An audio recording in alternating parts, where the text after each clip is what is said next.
Bon, là, on reprend. Là, on en était, Bezrat Hashem. Ça a coupé. On va reprendre ensemble, Bezrat Hashem. Aucun service. Hein? Aucun service. Non, voilà, c'est revenu, Baruch Hashem. Donc, on reprend le shiur, là, on en était. Donc, on voit en réalité, justement, que ils sont partis. Rabbi Akiva, donc, a décidé. Donc, on reprend. Rabbi Meir Balanès, parce que je me fais un peu perturber par tous ces problèmes techniques, cette technologie, etc. Donc, le temps que les gens nous rejoignent, ceux qui étaient avec nous déjà. Hein? Il avait un amour particulier de son prochain. Ah, on va reprendre l'histoire du taureau. Merci de m'aider. Baruch Hashem. Voilà, juste, je fais 2 petits partages. Voilà, pour ceux qui nous rejoignent, gros partagez à votre tour. On l'a fait en 2 fois, le cours, ça arrive. Bezrat Hashem, donc on reprend parce qu'on a été coupé, malheureusement, problème technique, problème de réseau. Baruch Hashem, et nous on va se connecter directement ce soir avec la Neshama du Tzadik et Kadosh Baruch Hu lui-même, par le mérite de ce shiur. Donc on voit justement que Rabbi Meir Balanès, il était déjà maître, et on emmenait un jeune taureau à l'abattoir. Et le jeune taureau, il cherchait à se sauver. Et à un moment donné, il a réussi à trouver refuge, entre guillemets, d'accord? Il a réussi à échapper à ceux qui le tenaient, en laisse, entre guillemets, d'accord? C'est une costaud quand même, d'accord? Et il vient contre Rabbi Meir Balanès en lui demandant, en faisant mine, de lui demander protection. Et Rabbi Meir Balanès lui a dit, mais écoute, c'est pour cela que tu as été créé. Accepte ton destin. Donc le taureau l'a écouté, il est parti se faire sacrifier. Le problème qu'il y a, c'est qu'à partir du lendemain, Rabbi Meir Balanès a été frappé de douleur au dos. Alité, il n'arrivait plus à se lever. Il ne comprenait pas à quoi était due sa douleur. Et quelques jours plus tard, il voit sa servante, qui, lorsqu'elle avait l'habitude de balayer, il y avait d'un seul coup une maman souris avec des petits souriceaux. Et elle voit la servante qui s'apprêtait à leur taper dessus avec un balai. Il dit, mais que fais-tu? C'est les créatures de Dieu, pourquoi tu les maltraites? Il y a une interdiction de la Torah, un interdit de la Torah de faire souffrir un animal si on n'a aucun besoin. D'ailleurs même l'abattage rituel, c'est prouvé, d'accord, coupe toute sensation à l'animal dès la première fois où on l'a égorgé, quand on respecte les lois de l'égorgement correctement. D'accord? Donc après, c'est vrai que dans le corps, il peut y avoir des réactions nerveuses, mais l'animal ne ressent rien. On a coupé toutes les lésions nerveuses entre le corps et le cerveau directement à partir du moment où on a égorgé l'animal du premier coup. D'accord? Donc, qu'est-ce qu'on voit justement par rapport à cela? On voit qu'il y a une chose qui est fantastique. Shalom à vous tous, shalom à vous seuls. Partagez un maximum le shiur. Bezrat Hashem, je suis désolé, ça fait un peu comme ça, mais bon. Voilà, c'est les nouveaux rabbins. Alors, on voit justement, par rapport à tout ce qu'on est en train de dire, que Akadosh Baruch Hu, quand il a vu ça, il a pris en miséricorde Rabbi Meir Balanès, et tout de suite, Rabbi Meir Balanès a pu se lever, il a guéri. Il a compris, Rabbi Meir, qu'il était important de ne pas faire souffrir les animaux. Et à partir de ce jour, une chose qui n'est pas rapportée dans l'histoire, il a enseigné qu'on n'avait pas le droit de faire souffrir la moindre créature de Dieu, ne serait-ce qu'une fourmi, s'il n'y avait aucun besoin. Vous avez une fourmilière chez vous à la maison, d'accord? Elles vous font des trous dans les murs, elles vous causent des dommages. Alors oui, là, il faut intervenir. Mais si on voit une fourmi seule, elle n'a rien fait, la pauvre, il faut la laisser tranquille. On rapporte que nos sages, par la suite, après l'enseignement de Rabbi Meir Balanès, lorsqu'ils avaient un insecte qui se posait sur leur Gemara, ils faisaient attention, avant de tourner la page, que de délicatement faire en sorte que l'insecte s'en aille, sans lui causer le moindre dommage, par le mérite de Rabbi Meir Balanès. C'est-à-dire son chesed aller jusqu'à la moindre petite créature de Dieu. Vous arrivez à comprendre ce qu'on est en train de vous dire. Rabbi Akiva, pour vous expliquer quel genre d'homme c'était. Un jour, il était dans les champs, avec ses élèves. Et là, il tombe sur le cadavre d'une vache, putréfide, d'accord, en pleine décomposition, c'est une catastrophe, avec une odeur nauséabonde. Tous les élèves se bouchent le nez et disent, mais quelle horreur! Il dit, mais comment quelle horreur? Regardez les dents, regardez la blancheur des dents. Même dans ce qu'il y a de plus moche, il faut savoir regarder la beauté dans les choses. Voir et comprendre que tout ce que Dieu fait, tout est pour le bien. C'est quand même fou. Il y a un débat dans la Gemara qui est connu entre Rabbi Yochanan Ish Gamzu et Rabbi Akiva. Qui était le plus grand? Nos maîtres posent la question. Rabbi Yochanan Ish Gamzu, il a perdu 13 fils, tous de mort non naturelle. D'accord? Malheureusement, dans des circonstances catastrophiques, accident, catastrophe. Son petit dernier est tombé dans un chaudron énorme à l'époque pour teindre les vêtements. Il prenait les tissus, il les mettait dans des chaudrons de colorants remplis d'acide. Et l'enfant, il a voulu, entre guillemets, monter sur l'escabeau en haut du chaudron pour voir ce qui se passait dans ce grand chaudron. Il est tombé dedans. Il est mort sur le coup. Et tout ce que Rabbi Yochanan Ish Gamzu a récupéré, on rapporte qu'il a récupéré un petit bout d'ongle. Un petit bout d'ongle. Un petit bout d'ongle en réalité. Certains ont dit une dent, mais en réalité c'est un bout d'ongle. Donc qu'est-ce qu'on voit? Il a rapporté un bout d'ongle de l'enfant. Et d'autres disent que c'était une dent de lait du petit qui était tombé avant qu'il meure. Les dents de lait, on peut les garder, on n'a pas besoin de les enterrer. D'accord? Donc on voit en réalité, et lorsqu'il se déplaçait, il allait voir les gens qui avaient perdu un proche, après cette histoire. Il allait les voir, il dit, je comprends votre peine, mais Gamzu les Tova, même cette douleur, même cette souffrance-là, elle est pour le bien. On dit qui est le plus grand, lui ou Rabbi Akiva? Mais quand on raconte cette histoire, c'est clair que c'est Rabbi Yochanan, on dit non, Rabbi Akiva. Pourquoi? C'est quoi la différence entre les deux? Quand Rabbi Yochanan dit Gamzu les Tova, c'est même ce mal-là, il est pour le bien. Il a vu le mal. Et il sait que ce mal-là, il est pour le bien. Et quand Rabbi Akiva il dit à Kol les Tova, il sait qu'il n'y a pas de mal. Tout est pour le bien. Il n'y a rien de négatif chez lui. Pensée positive par excellence. Tout ce qu'on vous fait aujourd'hui, NPL, etc. Rabbi Akiva, à son époque, il a créé avant qu'on vous en parle. D'accord? Donc, qu'est-ce qu'on voit en réalité? On arrive mieux à comprendre qui est Rabbi Akiva. Maintenant, pour arriver réellement à comprendre qui est Rabbi Akiva, et pourquoi les élèves de Rabbi Akiva sont morts durant la période du Homer, il faut bien arriver à comprendre. Le soir du Seder de Pessah, donc la première fois qu'on est sorti d'Égypte, il est rapporté justement que c'est Dieu lui-même, le soir du Seder, qui est descendu. Ani velo malach, ani velo saraf. Moi et non un ange, moi et non un séraphin. C'est autre chose, c'est pas un ange. D'accord, le séraphin. C'est une autre catégorie de créatures supérieures dans le ciel. Et on voit justement, il a dit donc c'est moi qui suis descendu en personne, vous sortir d'Égypte, le soir du Seder de Pessah. Donc c'est clair que si c'est Dieu lui-même qui est descendu en Égypte, il y a une très grande Kedusha, une très grande sainteté qui est descendue sur terre à ce moment-là. Et qui a appliqué la Midatadin, la rigueur divine. Mais il y a une grande Kedusha qui est descendue. Et chaque année, Dieu a fixé qu'à cette date-là, une très grande Kedusha, une très grande sainteté descend dans le monde, pour l'ensemble de l'humanité. Et ces saintetés-là, elles rejaillissent sur nous à partir du moment où on fait le Seder, comme il se doit, en respectant toutes les halachot. Les halachot concernant le Yom Tov. Je ne prends pas la voiture, je n'allume pas la lumière, hein, je mange des matzot, je fais le Seder de Pessah, en parlant de la Haggadah, pas de ma comptabilité, pas du voisin, pas du copain, pas de... Et réellement me concentrer sur toutes les mitzvot en rapport avec le Seder de Pessah. Il y a une très grande Kedusha qui descend dans la maison, à un tel point qu'on dit que toutes les mitzvot, les bonnes actions qu'on a menées durant toute l'année, toute la sainteté qu'on a créée avec ces actions durant toute l'année, rejaillit sur nous le soir du Seder de Pessah. Ce qui veut dire qu'en réalité, on rentre dans une dimension qu'on appelle la Gadlut, la grandeur divine. D'accord? Où là-bas, on est dans le Olam de la Chochma. On est dans le Olam du Da'at.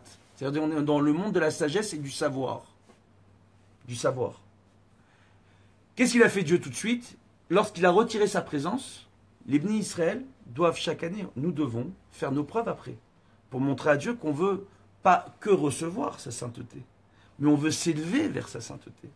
Donc tout de suite, il retire la Gadlout, la grandeur divine de ce monde, et reste une dimension sans grandeur divine. On rentre dans la dimension de la Katnout.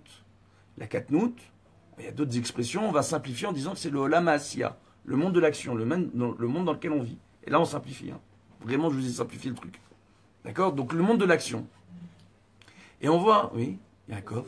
C'est après Yom Tov, c'est quand c'est dès le deuxième soir de Pessah. Je rentre du premier jour de Pessah, donc je rentre dans le deuxième soir. Pour ceux qui habitent en dehors d'Israël, c'est encore Yom Tov, c'est le deuxième soir du Seder pour eux. On pense à vous. Voilà. Pour nous, c'est Chol HaMoed. D'accord? Donc, dès la sortie du Yom Tov, quand on va commencer, qu'est-ce qu'on fait directement? Dès ce soir-là, commence la Sfirat HaOmer, le décompte des jours du Homer. Hein? Et je dis bien décompte, pas compte. Parce que le but, c'est de décompter le nombre de jours qui nous séparent du Matan Torah. À l'origine, c'est ça. Vous comprenez? Donc, qu'est-ce qu'on voit en réalité? Pourquoi il y a cette sphira? Pourquoi? Parce qu'on rentre dans une dimension de katnout, dimension où il n'y a plus de grandeur divine. Donc on est dans le monde de l'action. On est mis à l'épreuve par notre action. Dieu, il nous dit, je suis descendu moi en Égypte. Je suis sorti moi d'Égypte. Je vous ai montré tous les miracles. Maintenant, montrez-moi que vous ne contentez pas de croire en moi, que vous savez que je suis là pour vous, que vous savez que j'existe. Oh, comment? Comptez le nombre de jours qui vous séparent du trésor que je vais vous remettre chaque année, qui est la Torah. Et comme ça, vous allez me prouver que vous savez. Et ainsi, en faisant la Sfirat HaOmer chaque soir, tout simplement, on fait par cette action-là, on montre à Dieu qu'on croit en lui et qu'on veut recevoir sa Torah.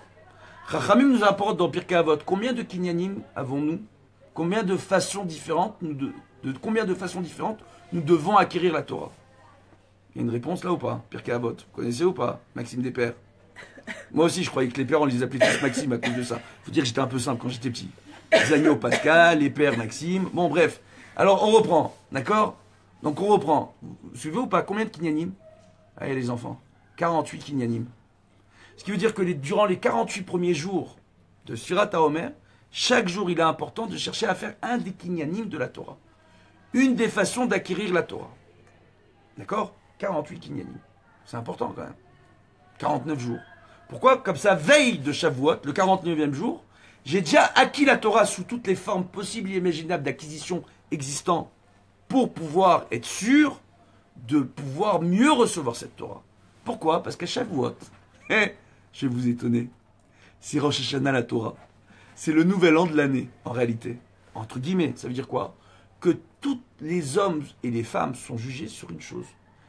Quel quotient intellectuel on va leur donner cette année? Et comment ils vont pouvoir l'utiliser?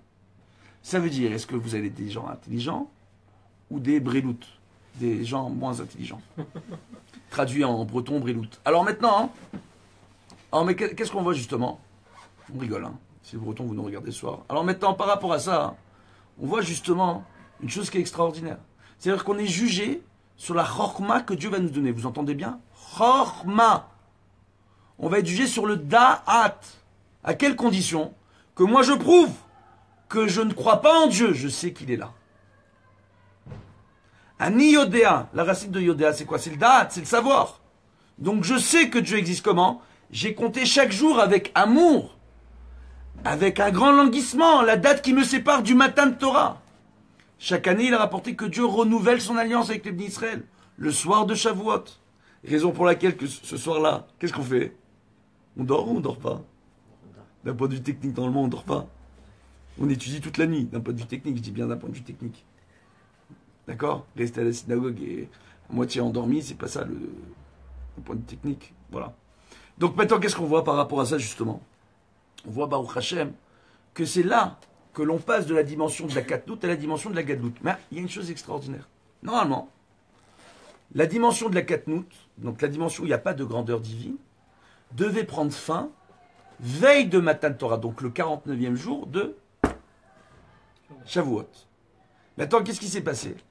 Les 24 000 élèves de Rabbi Akiva, c'est quoi la différence entre le Rav et les élèves? On va vous expliquer un secret. Comment on appelle le Rav qui s'occupe de la Yeshiva, qui est à la tête de la Yeshiva? Rosh et Yeshiva. Comment on appelle le Rav qui est au centre du centre de formation rabbinique, appelé Kollel? Rosh Kollel. Ouais. Pourquoi Rosh? Tête. Pourquoi tête? Ta chorma, elle est où d'un point de vue technique? Ton savoir, ta sagesse dans la tête. Ce qui veut dire que normalement le Rav, pour être le Rosh Yeshiva ou le Rosh Kollel, il doit être dans le chorma du Da'at, donc il doit savoir que Dieu existe et le communiquer aux gens. D'accord? Lui, il sait que Dieu existe. C'est pas une question de croyance. Il sait que Dieu existe. D'accord? On peut raconter plein de Maasim avec la Hashgacha Pratit, la providence divine, prouvant que réellement, dans ce monde, il y a des choses extraordinaires. Et je vais vous donner la plus grande des ségoulottes durant le Homer. Par le mérite de Rabbi Meir Balanès. Vous kiffez pour les 5-6 qui nous regardent en ce moment. Bon, alors, Bezrat Hashem. On voit en réalité, en plus de tous ceux qui sont là, Baruch Hashem. Donc, on voit en réalité une chose qui est fantastique. On voit tout simplement que, Davka, quand moi je viens et je commence à faire ce compte, donc je passe de la Asiya à la Chorma. Les élèves, ils sont dans quel monde? Dans le monde de l'action. Ils doivent s'asseoir, étudier, et puis, entre guillemets, se faire violence pour arriver à s'améliorer. Regardez bien. La racine de l'âme de Rabbi Akiva, vous êtes prêts là ou pas? Parce que là, on va commencer un tout petit peu. D'accord? Pas trop dévoilé, mais un petit peu quand même. C'est le Hod chez Badat. Donc on voit que, on ne dit pas n'importe quel Da'at, le Da'at Elion. Dans toutes les sphères, il y a le savoir, entre guillemets, c'est le savoir supérieur, c'est-à-dire il n'y a pas au-dessus, c'est le savoir divin.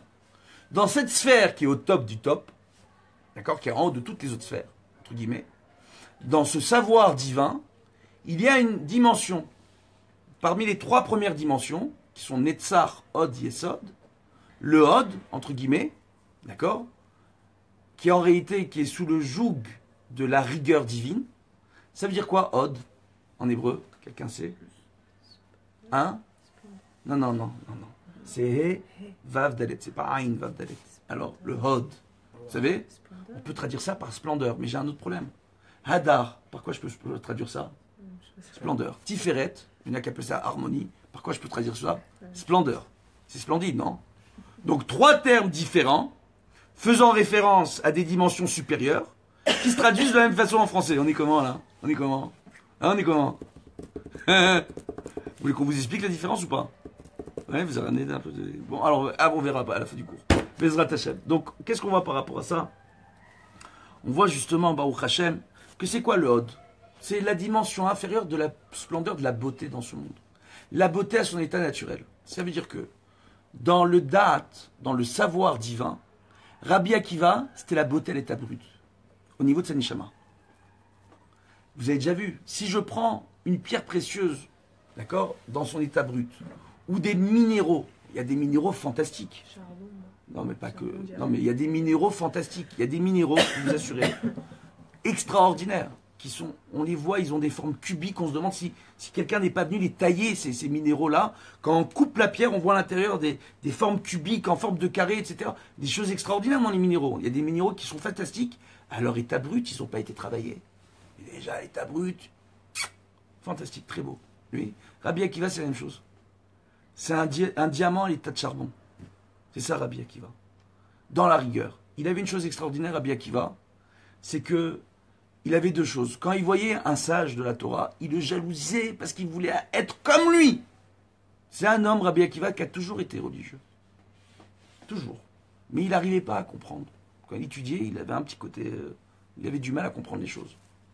Il avait envie de comprendre, donc il jalousait les sages en Torah. Kinat Sofrim, ça s'appelle. C'est la seule jalousie donc qu'on a le droit d'avoir. Jalouser quelqu'un pour ses connaissances en Torah. Maintenant, qu'est-ce qui se passe? Il avait ça. Et deuxièmement, il y avait une grande miséricorde. À l'égard aussi du troupeau qu'il gardait, il était berger. Comme David Ameller. C'est marrant. On voit que David Ameller, comme Rabbi Akiva, sont 2 personnes. On parle d'eux et de la façon dont ils ont eu de traiter le bétail dans leur troupeau qu'ils devaient garder dans les champs. Avec quelle miséricorde ils gardaient. On dit, mais s'ils sont miséricordieux avec leur troupeau, a fortiori, ils étaient miséricordieux vis-à-vis des hommes. Et Rabbi Akiva est un homme miséricordieux vis-à-vis des hommes. Pourquoi? Parce qu'il avait ce shoresh, cette racine-là dans sa neshama. La beauté, elle est brute, entre guillemets. Et Rabbi Akiva, c'est pour cela, en réalité, pour l'amour de son prochain, que Dieu a décidé un jour de lui ouvrir ses portes. Oh. Et l'épreuve de ses élèves, donc, c'était d'arriver au niveau du Rav. C'était quoi le Rav? Le Rav, il a quitté sa femme et ses enfants pendant 24 ans pour devenir Gdolador. Pour quelle raison il a voulu devenir Gdolador? Pour réparer la génération, pour que ça aille mieux dans tous les foyers. Vous avez déjà entendu parler de rabbinim comme ça, qui passent leur journée, moi j'en connais un, qui passent leur journée à recevoir des couples pour arranger les couples, et qui ne voit pas trop sa femme et ses enfants pour arranger les couples et les problèmes chez les autres. Hein? Oui, il y a ma femme à côté qui dit leur soirée aussi. Donc, on voit, ouais, ma femme pour me voir, je suis obligé de la ramener dans mes shiurim. Donc, qu'est-ce qu'on voit? On voit justement, hein, par rapport à cela, hein, qu'il y a une chose qui est extraordinaire dans ce qu'on est en train de vous dire. C'est qu'en réalité, c'est quoi? C'est dans cette messiroute des fèches-là, quand une personne s'annule totalement pour l'autre, c'est ça qui fait grandir. Attention. C'est pas ses connaissances. C'est pas son savoir. C'est pas son argent. Oh. 43 élèves de Rabbi Akiva, grand Torah comme Moshe Rabbeinu, sont morts. Ils avaient des connaissances.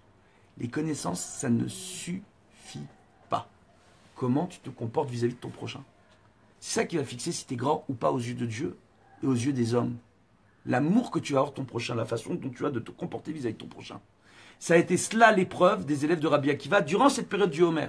La période du Homer où justement on sort du Seder de Pessah, c'est la Gadlout qui s'en va.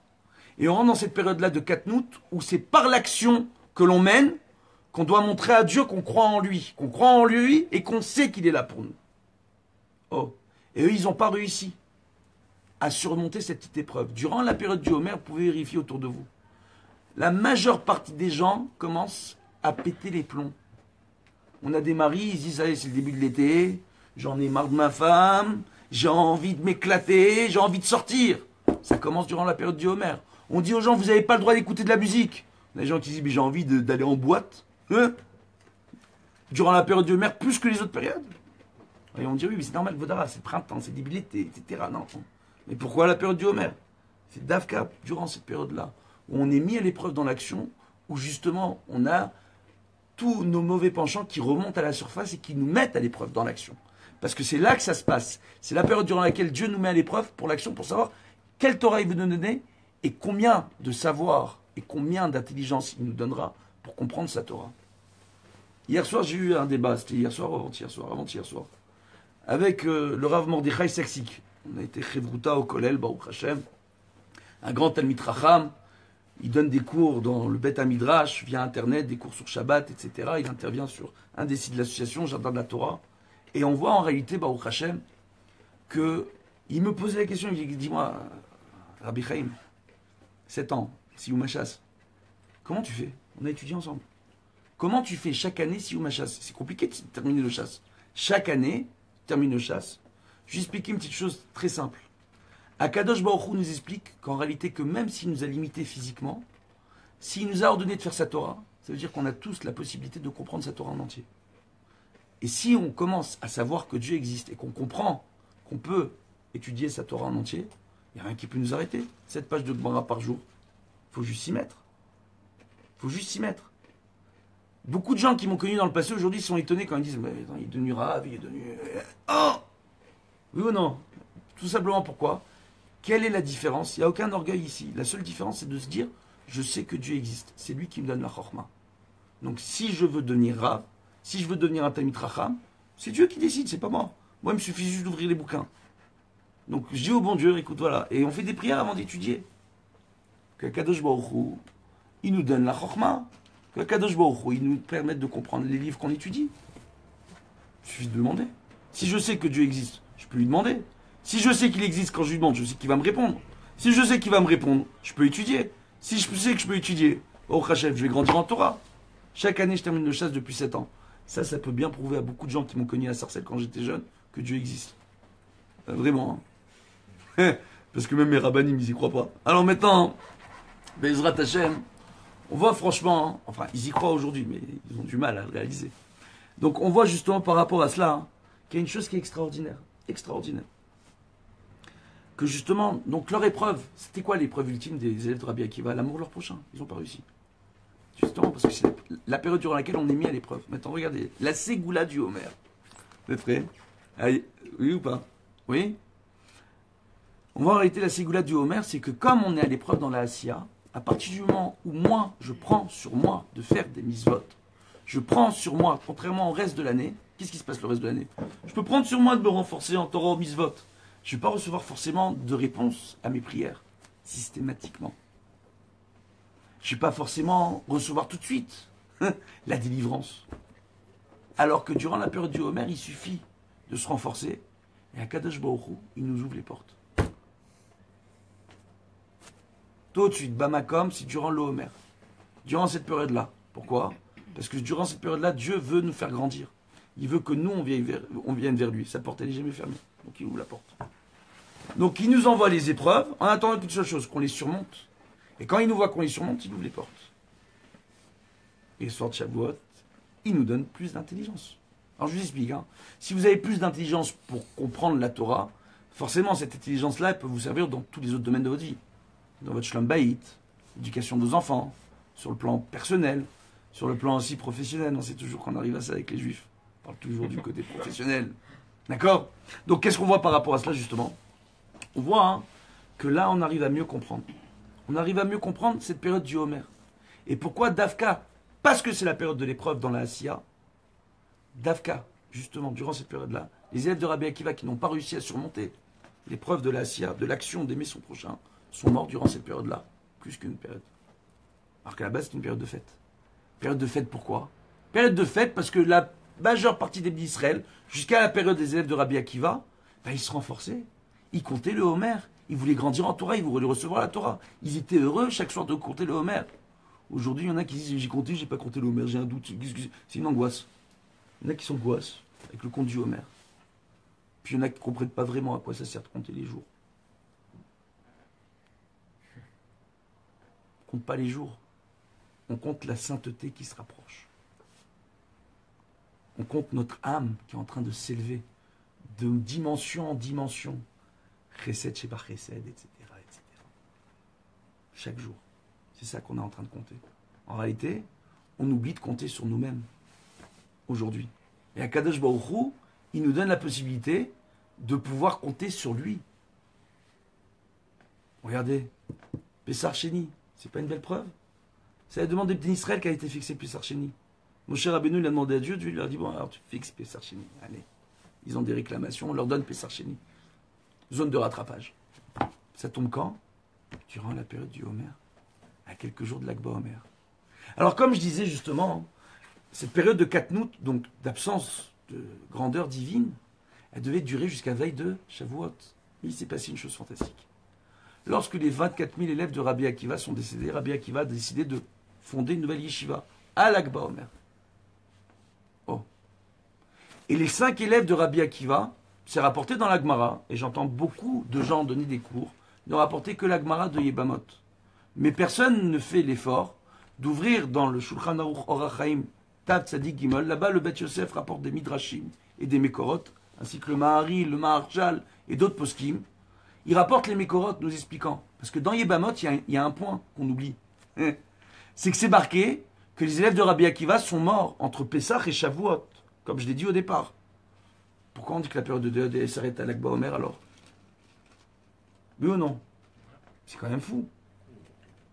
Elle est bonne la question. On voit en réalité, non, il n'y a pas de marloquette dans la Gemara, il n'y a pas de marloquette. On a des Mekorot dans les Midrashim qui nous rapportent justement. De la période. Justement, écoute bien. Écoute. Qui nous rapportent justement. Et on voit dans la même Gemara dans Yebamot qui est rapporté que Rabbi Akiva par la suite va prendre 5 nouveaux élèves. Pourtant, on voit que toutes les grands-mères nous viennent et nous disent que les 5 élèves de Rabbi Akiva ont survécu à l'épidémie. Donc attends, ils sont nouveaux, ils ne faisaient pas partie des 24 000, ou ils faisaient partie des 24 000, il y avait 24 500. Ça change tout là, hein. Ça devient très tunisien cette histoire. Et ils ont survécu. Lui dit non. Non. Toi tu dis non. Ils sont venus après. D'accord, très bien. Eh ben on va te répondre. D'accord? Et tu vérifieras les Mekorot après. Ben justement, dans ces Mekorot là, sur lesquels on s'est reposé pour fixer Alpi Halacha, que la période de deuil prend fin à l'Akba Omer. La période de deuil est terminée à Shavuot ou à l'Akba Omer? Normalement à la Omer, mais c'est Shavuot. Ben, attends, dans la Gemara, c'est marqué Shavuot. Ouais. Alors, je comprends pas. Non, mais on le fait à. Pourquoi? On arrête à. Mais pourquoi? La Gemara te dit Shavuot. Alors pourquoi tu... Non, quel sod? Il n'y a pas de sod. Il y a une halacha, il y a des poskim, il y a des midrashim, il y a des mekorot. Il n'y a pas de sod quand on parle d'halacha. Il n'y a pas de sod. Il n'y a pas de kabbalah quand on parle d'halacha. Il y a la halacha pure. Donc qu'est-ce qu'on voit en réalité, justement? On voit par rapport à cela, justement, que dans ces midrashim qui sont rapportés, où il est rapporté dans ces midrashim 3 midrashim contre une Gemara, que Davka, c'est à l'Akba Omer que la Magefa s'est arrêtée. Davka, d'accord? Enfin, l'Amed Bet Beomer, et que les élèves ont été enterrés jusqu'au 33e jour du Homer. Raison pour laquelle nous, les Sfarades, on va se raser, se couper les cheveux, que le 34e jour du Homer. Donc, quand on sort du l'Akba Omer. Mais alors pourquoi alors on écoute encore la musique, on écoute la musique à l'Akba Omer? Par le mérite de Rabbi Shimon Bar Yochai et de Rabbi Akiva. Et on va expliquer. En réalité, qu'est-ce qu'on voit? On voit justement que ces midrashim-là nous rapportent que les 5 élèves en question faisaient partie des 24 000 élèves. Oh. Et qu'ils ont survécu. Quelle a été la différence entre eux et les autres? C'est que eux ont surmonté l'épreuve de la asiya, de l'action, d'aimer son prochain. Et non seulement ça, mais il est rapporté qu'ils étaient moins brillants que les autres élèves. Alors, on va rapporter les noms. C'était très haut déjà. Oui, mais déjà, donc t'imagines les autres à quel point ils étaient hauts.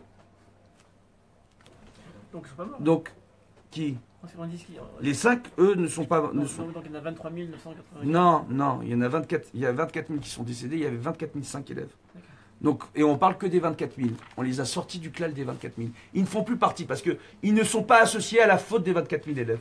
C'est pour ça qu'on dit que c'est 5 nouveaux élèves. Ils ne font pas partie des 24 000. C'est quoi leur. Ça a été quoi les élèves en question? Rabbi Meir Balanes. Ça, il est là ce soir. Rabbi Yehuda Barilai. C'est pas un petit lui, hein. Rabbi Eliezer ben Chamoua, c'est peut-être celui que vous connaissez de moi, mais lui aussi il est costaud. Ben Porat Yosef. Rabbi Shimon Bar Yochai, l'Akba Omer. Et le petit dernier, Rabbi Nechemia. D'accord? Donc on voit en réalité 5 élèves qui eux ont survécu, et en réalité, en surmontant le monde de l'épreuve de la Asiya, entre guillemets, ils sont entrés dans le monde de la Chorma. Ils sont entrés dans le monde du maître. Donc après, Rabbi Akiva, comment il a appelé sa nouvelle yeshiva? Shevet Achim Gam Yachad. C'est là-dessus que le Rav Nachman de Breslev se repose pour expliquer aujourd'hui qu'il n'y a plus de rabbanim, il n'y a que des chaverim, entre guillemets. Ça veut dire qu'il y a toujours les rabbanim. Il le dit Rav Nachman de Breslev. On doit aller voir les vrais rabbanim, ceux qui sont en place, les véritables talmidei chachamim. D'accord? De la génération pas... Voilà. D'accord? Et qu'est-ce qu'on voit en réalité? On voit justement... Donc on arrive mieux à comprendre. Voilà, quand on explique toutes ces choses-là, beaucoup de choses. Il dit quoi? Shevet Achim Gam Yachad, on est tous frères ici. De la même façon que Yaakov Avinu, à plusieurs reprises, on voit qu'il a appelé ses fils mes frères. En disant, quand on parle du clan d'Israël, on est tous frères. De la même façon, Rabbi Akiva, il a appelé ses élèves mes frères. Pour leur dire, à partir de maintenant, vous êtes devenus des maîtres comme moi. Vous êtes dans le monde de la chorma. Vous êtes passé dans le monde de la tête. Vous n'êtes plus dans le gouffre. Vous n'êtes plus dans le corps, dans l'épreuve de l'action. Maintenant, vous devez construire. Et qu'est-ce qu'il leur dit? Va'afta l'erecha kamocha. Il leur dit à eux, vous devez vous aimer comme vous-même. Zeklal Gadol Batora, il dit non. La première chose qu'on doit nous enseigner en tant que maître à l'ensemble du clan Israël, c'est Ve'afta l'erecha kamocha. Tu dois aimer pour ton prochain comme pour toi-même. C'est pas tu dois aimer ton prochain comme pour toi-même. Je sais que je l'ai expliqué à plusieurs reprises. Il y a une petite différence. Ça veut dire quoi? C'est-à-dire si je dois aimer mon prochain comme moi-même, si moi j'aime le sandwich tunisien à Larissa, oui, donc si j'aime mon prochain comme moi-même, je lui donne mon sandwich tunisien. Mais si l'autre maintenant il est allergique au thon et à Larissa, je lui donne le sandwich tunisien, il va être content avec ça. Et en plus il est allergique au gluten. Il va kiffer son sandwich tunisien.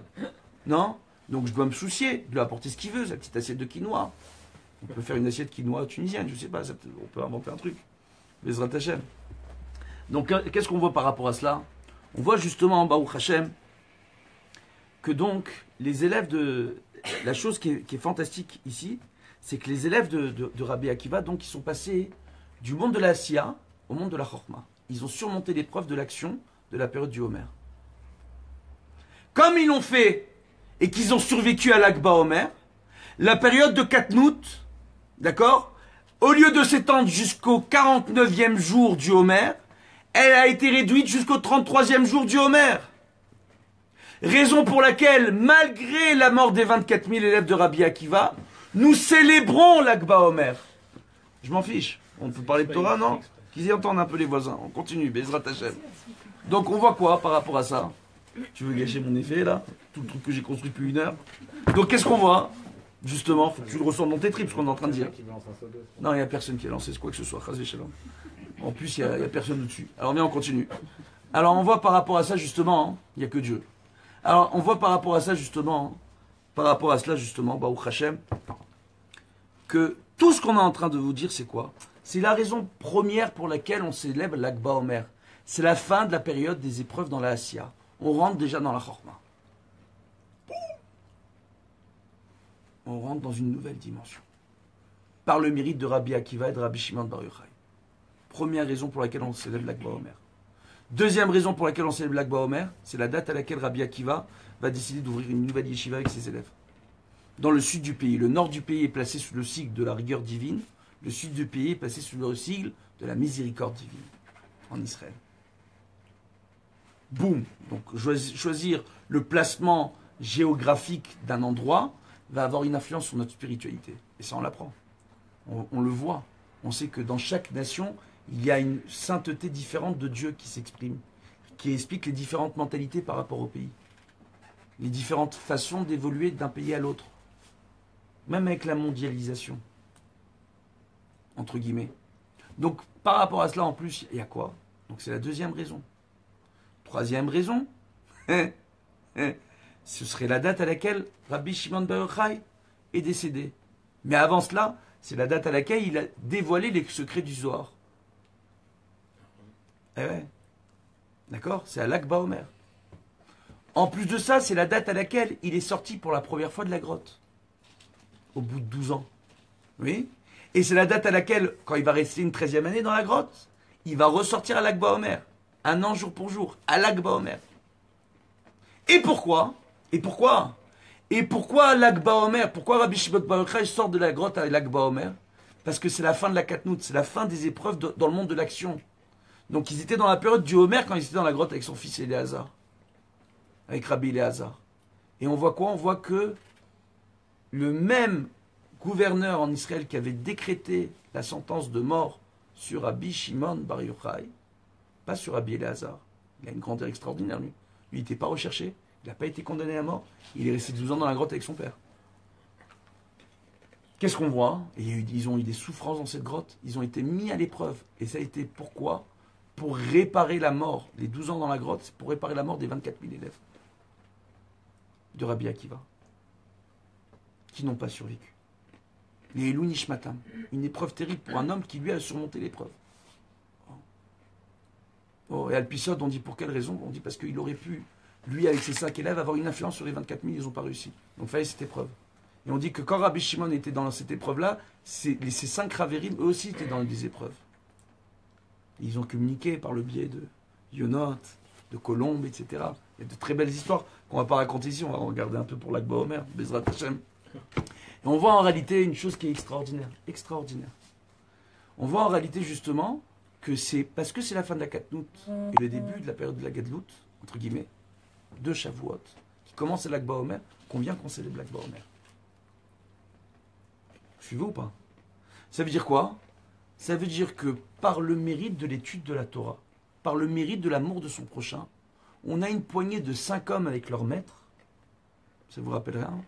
Un peu Hanouka. Une poignée de 5 hommes avec leur maître qui sont venus et qui ont changé les dimensions spirituelles de ce monde. L'ordre et la façon dont Dieu a décidé de répandre sa sainteté dans ce monde. Vous comprenez la grandeur de la Torah? La grandeur des enseignements de ces maîtres-là, de Rabbi Meir Balanès et de Rabbi Shimon Bar Yochai. Comment on doit être content d'avoir des maîtres comme ça, d'avoir leur enseignement, de ne pas avoir peur de lever un peu la voix et des voisins du dessus. Hein? Donc qu'est-ce qu'on voit par rapport à ça? Bezrat Hashem, tu ne me coupes plus jamais quand je donne un courant, je te dis ça comme ça. En mettant, on voit comme ça, Baruch Hashem, justement, on voit comme ça, Baruch Hashem, justement, qu'il y a une chose qui est extraordinaire ici. C'est tout le Inyan et tout le secret qu'il y a autour de l'Akba Omer. Tout cette épreuve qu'il y a, et quand on va arriver à l'Akba Omer, toutes les actions, les bonnes actions pour les quelques jours qui vous restent, hein, parce que c'est jusqu'à Motzei Shabbat l'histoire, hein, d'accord? À partir de Motzei Shabbat, à partir de l'Akba Omer, c'est Ad Agalazé. C'est jusqu'à ce dévoilement-là. Lag, c'est Gal, c'est dévoilement. Ad Agalazé, c'est comme ça qu'on appelle le Pikabala, le période de l'Akba Omer. Jusqu'au dévoilement, par le mérite, le dévoilement divin par le mérite des enseignements de nos maîtres.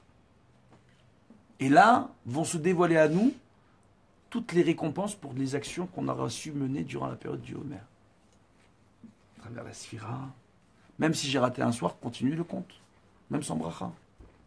Même si je ne suis pas à la synagogue tous les soirs, pour ceux qui ne vont pas à la synagogue tous les soirs, de continuer même tout seul.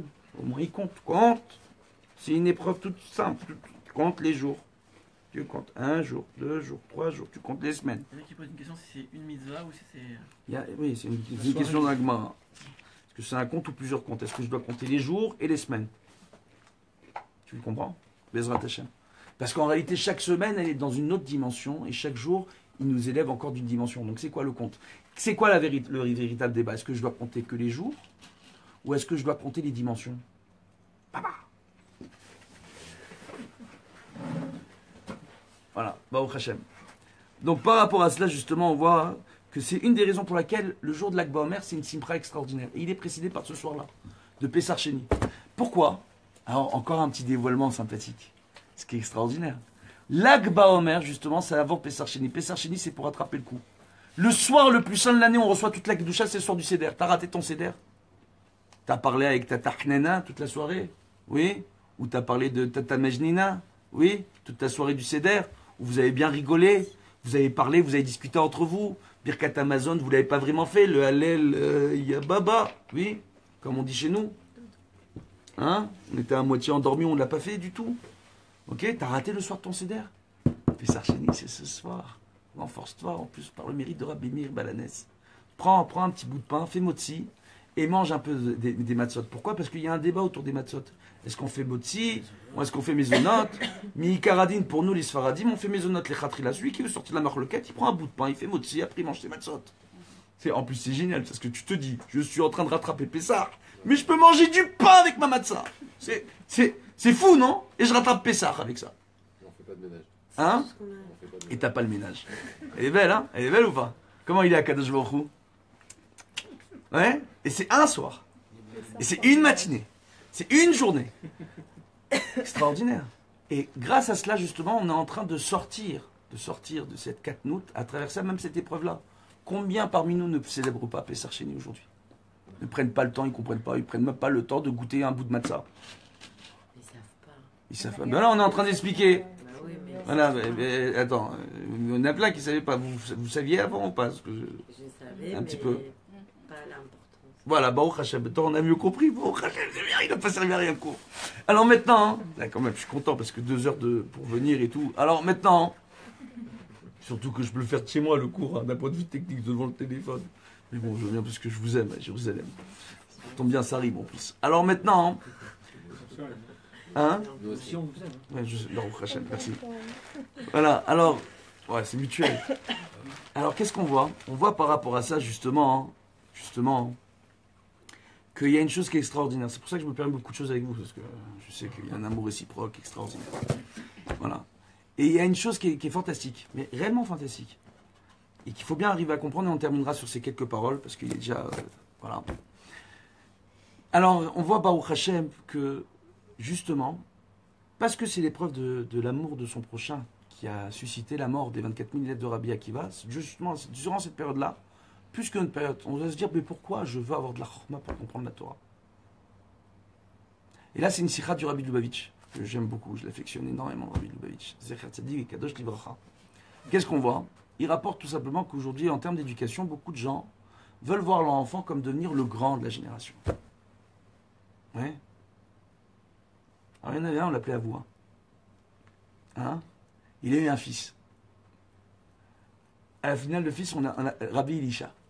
Ouais. Et comment on l'a fait sur Rabbi Elisha? Acher. Pourquoi? Parce que le soir de la veille de la Brit Mila de cet enfant-là, quand ils ont fait le Brit Yitzhak, d'accord? La Bilada, pour ceux d'Afrique du Nord, d'accord? Donc qu'est-ce qu'on voit? On voit que le soir où ils ont fait le Brit Yitzhak, il a vu 2 grands maîtres venir et étudier. Il a vu une lumière sortir de ses maîtres. Il a dit, je veux que ce fils soit un Talmid Chacham comme ses maîtres, comme mon fils va étudier la Torah. Tout le monde va voir. Donc par orgueil, il a voulu que son fils devienne un grand de la génération. Il a tout fait, c'est un homme riche, il a tout fait pour que son fils devienne un grand de la génération. Le fils, à la fin, c'est devenu le maître de Rabbi Meir Balanès. Ça tombe bien. C'est l'Éloula de Rabbi Meir. Et Rabbi Elisha, il avait un problème. Il passait son temps à chanter des chansons grecques, païennes, et romaines. Et à lire la philosophie, d'accord? Païenne, entre guillemets. Et à étudier les sciences des idoles et des étoiles. Et on parle pas d'astronomie, hein. On parle d'Avodazara, entre guillemets. Et à la finale, il a fini par renier la Torah. Et Rabbi Meir passait son temps à essayer de le ramener, à parler avec lui. Et un beau jour, ils discutent ensemble le Shabbat. Et on a une distance à ne pas dépasser lorsqu'on est dans une ville ou un village. Arrive à un moment donné où il y a les champs. Et puis, dans un cercle de 1000 km, entre guillemets, on n'a pas le droit d'aller plus loin, entre guillemets. Si on a préparé un hérouve, etc. Il y a le troum Shabbat, entre guillemets. Ce qu'on appelle le troum de Shabbat. Et il lui dit, on va sortir du troum de Shabbat, là. On arrive à la limite de la ville. Tu n'as pas le droit de passer, là. Entre guillemets. On va marcher une distance qui est plus importante que la distance permise durant Shabbat. Pour sortir d'une ville. Pour pas trop se fatiguer durant Shabbat. On va se préserver. Et qu'est-ce qu'on voit? on voit que c'est Rabbi Meir, Rabbi Elisha le dit à Rabbi Meir, il dit, mais tu vois, donc tu connais ces halachot-là, tu les as pas oubliées. Reviens, fais tes chouvas. Quelque temps plus tard, Rabbi Elisha va partir de ce monde. Rabbi Meir va venir sur sa tombe et il va lui supplier de faire tes chouvas. La neshama de Rabbi Elisha était dans le Guéhinom, en enfer. Il y a une fumée noire qui sort de la tombe à ce moment-là. Et Rabbi Meir dit à ce moment-là, mon maître est sorti de cet endroit-là. Il s'est levé dans le ciel. C'était un des maîtres de Rabbi Meir Balanès. Rabbi Meir Balanès, il a eu un tel amour, même pour ceux qui étaient loin. Même pour un, on dit c'est un grand de la génération, c'était le grand de la génération. Et pourquoi il est sorti du chemin? Parce que son père, quand il a voulu l'éduquer, Rabbi Elisha, il a l'éduqué par orgueil. Je veux que tu deviennes le grand de la génération. Je veux connaître la Torah pour montrer que je connais mieux que les autres. Razé Shalom. C'est pas connaître mieux. C'est on étudie la Torah pour l'enseigner comme il se doit, pour qu'elle soit étudiée et appliquée comme il se doit. C'est pas par orgueil, Razé Shalom. C'est par amour de son prochain pour que les choses s'arrangent. Parce que dans notre Torah, il y a les solutions à tous les problèmes. Et quand je dis tous les problèmes, tous les problèmes. Baruch Hashem. J'ai eu le mérite d'être en relation avec un monsieur, on va faire aussi les Nishmato, professeur Haas. Vous vous souvenez de lui? Un très grand psychanalyste, un très grand psychiatre de renom, Baruch Hashem, qui à la fin de ses jours a fait une très grande teshuva. Il était en relation avec moi. Il voulait étudier la Torah avec moi. Il me dit, mais ce que vous êtes en train d'expliquer dans la Gemara, dans la Kabbalah, mais on en parle en psychanalyse et en psychiatrie. Je dis, ben voilà, moi j'ai gagné du temps. Baruch Hashem. Donc, toujours pour vous expliquer, Baruch Hashem, que dans la Torah, il y a les réponses à toutes nos questions, quand on l'étudie correctement. C'est pour ça que je suis attaché à ce que la Torah soit étudiée comme il se doit, et comprise comme il se doit. Et que j'ai aucun problème à ce qu'on me remette en question, si on me rapporte les mécorotes pour me remettre en question. Parce que tout ce que je dis se base toujours sur des textes et sur des endroits, et on peut toujours vérifier mes paroles. Ce qui est très important. Un Rav, quand il donne un enseignement, il doit toujours laisser la possibilité aux gens de pouvoir vérifier ses paroles, pour voir s'il a bien compris ou si peut-être il s'est trompé.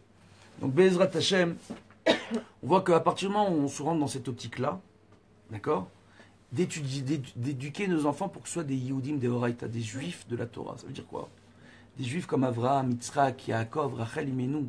Ce sont les initiales d'Israël. Israël, tout commence avec le kavod, le respect qu'on doit à ses ancêtres et à ses parents. Regardez Israël. Le Yud, c'est Yaakov et Yitzhak. Le Sin, c'est Sarah. Le Resh, c'est Rachel et c'est Rivka. Le Aleph, c'est Avraham. Et le Lamed, c'est Léa. Les Avot et les Imaot. D'être des Juifs comme ça, seuls au milieu de nulle part, et seuls contre tous pour croire et savoir que Dieu existe. Donc c'est quoi la différence entre croire et savoir? Quand je crois, je me contente que de croire que Dieu existe. Je n'ai que la Emouna. J'ai une Emouna, je prie, etc. Ben, qu'est-ce qui se passe? Ben, les doutes arrivent et je commence à être mis à l'épreuve dans ma façon de faire la Torah. Pourquoi manger kasher? Pourquoi faire Shabbat? Pourquoi? Je suis pas sûr. Il y a une partie de doute, entre guillemets, tout le temps dans ce qu'on fait. Non, mais Dieu existe, il n'y a pas de problème. J'y crois. Mais bon, pourquoi le Shabbat aujourd'hui? Pourquoi pas la plage Shabbat? La vérité, oui ou non? Tu ne fais que croire. Donc tu es mis à l'épreuve dans ton action. Oh, savoir que Dieu existe. Savoir que Dieu existe. Je vous raconte une anecdote. Hier, j'ai reçu un jeune couple. Ils devaient divorcer. C'est une histoire... Je les ai reçus pendant plusieurs semaines, Baruch Hashem. Et là, ça faisait 2 mois que je ne les avais pas vus. Ils ont fermé leur dossier au Bedin Rabbani de divorce. Et je les ai appelés. Ils m'ont dit que Vodarav, on veut te voir, Baruch Hashem, ça va beaucoup mieux entre nous. C'est extraordinaire, mais on veut te raconter une histoire. Le mari, il travaille en moto. Et malheureusement, sa moto, il y a eu un accident. Lui, il n'a rien eu, Baruch Hashem, c'est très très dangereux la moto. Il a eu un accident. Et la moto, elle était en petits morceaux. C'était sa propre moto. Maintenant, son patron avec qui il bossait, il lui dit quand même, ta moto, elle est partie en petits morceaux.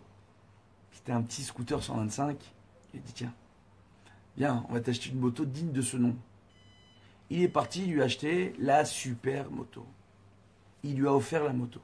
Il lui a dit, si notre moto s'était pas cassée, on n'aurait pas offert la nouvelle moto. Et lui, au moment où sa moto est cassée, il dit, la première réaction qu'il a eue, il dit, je dis à Kolé Tova, à Kadosh Baruch Hu, je suis entre tes mains. La moto, elle est partie, il vaut mieux la moto qu'autre chose. On a l'habitude de dire kapara, entre guillemets. Il s'est dit ça. C'est qu'une petite histoire. Il a dit, là, à ce moment-là, j'ai su que Dieu existe. J'ai arrêté de croire que Dieu existe. J'ai compris ce que vous m'aviez dit, Vodarav. Petites choses de la vie.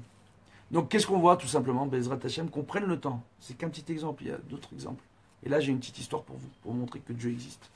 Je termine là-dessus. Elle est bien l'histoire. Ouais. Bon, alors les noms, comme les personnes en réalité ne veulent pas que les noms soient connus, tous les noms de cette histoire, ils ne sont pas exacts. Mais un petit peu quand même. Il y a une jeune femme qui s'appelle Edel Weissman. Elle était à Auschwitz. Qu'est-ce qu'il y a? On donne des noms. C'est un nom précis. Hein? C'est un nom précis. Oui, oui. C'est une histoire vraie. Donc on voit en réalité, elle était à Auschwitz pendant la Deuxième Guerre mondiale, une jeune fille à Auschwitz. Et elle avait dans les camps avec elle 5 autres jeunes filles qui avaient été sélectionnées par les nazis pour jouer le rôle des trieuses, jouer le rôle dans la geôle d'Auschwitz des trieuses. Donc quand les gens arrivaient à Auschwitz-Birkenau, d'accord, quand les gens arrivaient tout simplement, ils devaient déposer leurs affaires, leurs valises, etc. Et c'était ces jeunes filles-là qui devaient trier les affaires pour voir quelles étaient les affaires de valeur, mettre les chaussures ensemble, les lunettes, les chapeaux, etc. Et trier les affaires. Et peu avant la période de Hanouka, elles ont trouvé dans une valise une bouteille d'huile d'olive pure. Elles ont caché la bouteille d'huile d'olive. Elles n'avaient pas le droit d'allumer de Hanoukia dans les camps d'Auschwitz à cette époque-là. Elles ont caché la bouteille d'huile d'olive et en cachette, elles se sont mises à allumer la Hanoukia chaque soir de Hanouka. Les nazis les ont pris en flagrant délit et ont décidé de les tuer. Ils ont attaché chaque fille à un poteau et devant chaque jeune fille, il y avait un soldat en joue pour être sûr de ne pas les rater. Et maintenant, on va parler d'autre chose. Il y a un jeune couple qui habite à New York. Cette histoire-là, c'est pas à l'époque d'Auschwitz, c'était dans les années 90. Un jeune couple qui habite à New York, un Kollelman avec sa femme, qui sont mariés depuis des années, ils n'arrivent pas à avoir d'enfants. Ils ont tout essayé, ils sont partis voir les médecins, ils ont tout essayé, ils n'arrivent pas à avoir d'enfants. Ils n'arrivent pas à avoir d'enfants. Et un beau jour, Baruch Hashem, ils apprennent la bonne nouvelle par le biais d'un rêve. La jeune femme rêve de sa mère, qui est encore en vie. Sa mère lui vient en rêve, elle lui dit « Ma fille, sache que tu vas avoir bientôt 5 filles. Prépare-toi, ce sont des 5tuplés. 5 filles d'un coup. » Quand les filles sont venues au monde, elles étaient tellement petites que les médecins ont dit « On ne sait pas si elles vont survivre ou pas. Vous avez besoin de vous en occuper à plein temps, de vous occuper de la propreté de la maison, de les protéger des bactéries, leur système immunitaire. 5 tout petits bouts de chou comme ça. Vous devez faire vraiment attention à elles. » Et c'était très difficile pour cette jeune mère, d'un seul coup, de ne pas avoir d'enfant, de passer à 5 bébés, 5 nourrissons en même temps. Je ne vous raconte même pas l'accouchement. Mais en plus de ça, s'en occuper et de faire attention dans le milieu dans lequel elles sont, aux bactéries, aux moins de petits microbes, etc. Elles étaient toutes petites. Donc le mari Avrer elle-même n'avait pas beaucoup d'argent. Et la jeune femme avait parlé entre-temps avec sa mère, lui expliquer le problème. Sa mère habitait à l'autre bout des États-Unis. Et elle appelle sa mère, elle lui dit « Maman, on n'a pas d'argent, on ne sait pas quoi faire. » Et la mère, elle dit « Mais nous aussi, on a très peu de moyens. Je ne sais pas quoi faire. Essayez de voir avec la communauté. Passer une annonce. » Donc ils ont pris le journal communautaire, ils ont passé une annonce. Quelles sont les personnes disposées à aider une jeune mère avec 5 tuplés, avec 5 petites filles. Ouais. Et là, d'un seul coup, les gens de la communauté ont commencé à venir pour s'occuper de la jeune femme, pour essayer de l'aider avec ses bébés à la maison, de façon volontaire, d'accord, du volontariat. Bon, au Hachem, c'est très beau. Mais arrive un problème. Quand les gens viennent et ils font du volontariat, c'est délicat de leur dire « Est-ce que vous pouvez m'aider à nettoyer les toilettes, ça me fatigue. » À récurer certaines choses. C'est délicat. Et là, ils étaient très embêtés. Très, très embêtés. Et la femme, elle en parle à son mari. Elle dit écoute, je suis vraiment embêté parce que les gens, ils viennent, ils nous aident, mais j'ose pas leur demander de faire des choses. C'est compliqué. Donc il lui dit écoute, peut-être qu'on va faire une autre annonce où on va pas demander à des gens de se porter volontaires. On va demander une aide réelle. Donc ils font une autre annonce en disant nous avons besoin d'une aide réelle, d'accord, pour nous aider avec les 5 enfants. Journal communautaire qui arrive d'un bout à l'autre, on ne sait pas comment. Le journal, il est arrivé à l'autre bout de New York. Et il y a une femme qui lit l'annonce et qui appelle la maman, la jeune maman, et qui lui dit tu as marqué une aide réelle. J'ai besoin de savoir qu'est-ce qui a été fait jusqu'à aujourd'hui pour t'aider. Pourquoi tu marques une aide réelle? Elle lui explique qu'il y a des gens qui viennent et qui aident, mais que c'est délicat de venir et de leur demander de récurer les toilettes, de faire certaines tâches, et même les 5 enfants, c'est compliqué de changer les couches, etc. etc. C'est délicat, c'est délicat. Elle dit, ah, j'ai compris. Donc tu as besoin en réalité, pas de gens qui viennent et qui t'aident, tu as besoin de gens qui soient payés pour venir t'aider à la maison. Regarde, moi ce que je vais faire, c'est jusqu'à que tes filles arrivent à l'âge de 16 ans, je prends l'engagement, j'appelle mes avocats, il y aura un virement de $8 000 qui sera fait tous les mois. $8 000, histoire vraie, $8 000. Les $8 000 doivent être utilisés pour l'éducation des enfants, pour votre bien-être, mais surtout pour la bonne tenue de la maison. Avec $8 000, c'est extraordinaire. Elle s'est mise à engager des employés de maison, à avoir toutes les aides dont elle a besoin. La vie, elle a changé de façon drastique. Baruch Hashem. Et arrive le moment où c'est la première année des 5 petites filles. Donc elles veulent leur faire leur anniversaire. Et à ce moment-là, il y a cette dame qui l'appelait de temps en temps pour avoir des nouvelles. Et à chaque fois, elle lui disait, mais tu veux pas venir nous voir, tu veux pas, on t'invite, tu veux pas, franchement, on aimerait te voir, te remercier, etc. Elle a toujours refusé de les rencontrer. Elle dit, j'ai pas le temps, etc. Et quand elle appelle, elle dit, écoute, c'est bientôt les 1 an de la petite, fais un effort, essaye de venir, vraiment, ça nous ferait vraiment plaisir. T'es notre bienfaitrice, vraiment, viens. Et la vieille dame, elle accepte, elle dit, mais je pourrais pas venir à la date de l'anniversaire, je pourrais venir mercredi matin à 10h du matin. Elle dit, l'anniversaire c'est dimanche, mais c'est pas grave. Elle parle avec son mari, le mari dit, qu'est-ce que tu veux qu'on fasse? Elle dit, je veux qu'on l'accueille comme il se doit. Il dit, alors qu'est-ce que tu veux qu'on fasse? On décore la maison, on met des ballons, des guirlandes, on met de la musique, on fait venir les gens, tu veux quoi? Elle dit, je veux que tu avertisses tous les voisins qui viennent à la maison. Toute la communauté qui vient à la maison. Et je veux les ballons et les guirlandes et la musique. Je veux l'accueillir en grande pompe. Et là, elles mettent elles mettent les petites filles dans l'entrée avec des poussettes. Sur chaque poussette, le nom de la petite, des 5 petites filles. Extraordinaire. Et ils attendent. 10h du matin, elle n'est pas arrivée. 10h30, 11h. 11h30. C'était les maisons à Brooklyn en rez-de-chaussée. Ils voient un taxi qui s'arrête devant la maison. Ils voient une vieille dame qui sort et qui cherche apparemment une adresse. Donc ils vont à sa rencontre et c'était bien elle, la bienfaitrice. Et à ce moment-là, cette vieille dame arrive. Il la faut rentrer dans la maison. Il la remercie en grande pompe, etc. Et elle voit sur un mur de la maison, dans le salon, quelques photos des membres de la famille. Vous savez, certains ils mettent les photos de leurs parents, de leurs grands-parents, de leurs frères, de leurs sœurs. Et elle voit une photo, elle voit une jeune fille sur la photo. Elle dit, mais tu connais cette jeune femme? Elle dit, oui, oui. Elle dit, c'est qui cette jeune femme pour toi? Elle dit, elle, c'est ma mère. Elle dit, elle est où ta mère? Elle est décédée cette année. Elle dit, ah, bon, dommage. Mais tu peux décrocher la photo? Je dis, bien sûr, elle décroche la photo, elle lui montre la photo, elle dit, tu es sûr que c'est ta mère? Elle dit, oui. Ta mère, son nom de jeune fille, c'est Weizmann? Elle dit, oui. C'est Edel Weizmann? Elle dit, oui. Elle dit, comment c'est possible? Tout ce que j'ai, toute ma vie, je lui dois à elle. Et toi, tu es sa fille? Et elle est décédée là, il y a quelques mois? Elle dit oui. Elle dit, mais comment c'est possible? Comment est-ce que c'est possible une histoire pareille? Ça l'a rendue folle. Ça l'a rendue folle. Et qu'est-ce qui se passe tout simplement? Chose extraordinaire. Elle vient, elle lui dit, regarde, j'étais une des 5 jeunes filles qui devaient trier les affaires à Auschwitz. Les Allemands nous ont surpris avec la bouteille d'huile d'olive, en train d'allumer la Hanouka.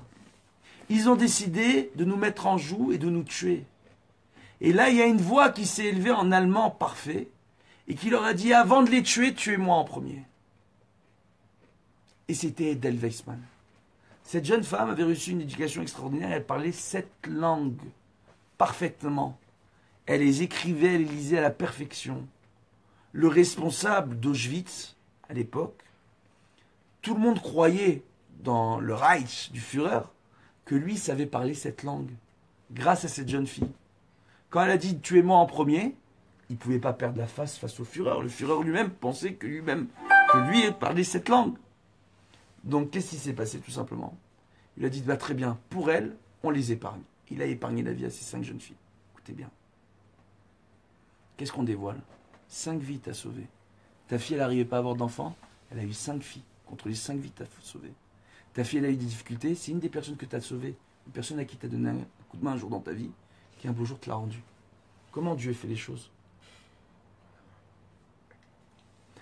Bezrat Hashem, qu'on ait chacun la bracha, la hatzlacha, la réussite dans toutes nos entreprises, qu'on ait le mérite de se renforcer, d'arrêter d'être mis à l'épreuve dans nos façons d'agir et dans nos actions, et qu'on arrive dans le monde de la chorma, dans la tête, plus dans le corps. Commence à réfléchir réellement. Bezrat Hashem. Et à savoir, arrêter de croire.